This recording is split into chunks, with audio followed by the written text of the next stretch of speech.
kasi para makasave ng ano, ng gasol. Ay, daming ano. Tingnan nyo, ha? Sandali. Ayan, umusok na. Yum, yum, yum. Ayan. O, see? Dito kami sa kahoy na nagluluto.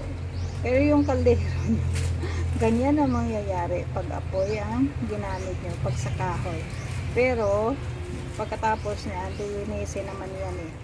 Batas balik na naman sa, ano, sa apoy. Ayan, masarap yan, di ba? Buhay probinsya, simple lang.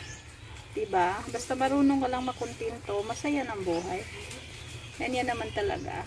Huwag kang mangarap ng mataas, baka bumagsak ka. Kaya simpleng buhay lang, happy na. Ayan ang ulam namin, pata na may langka.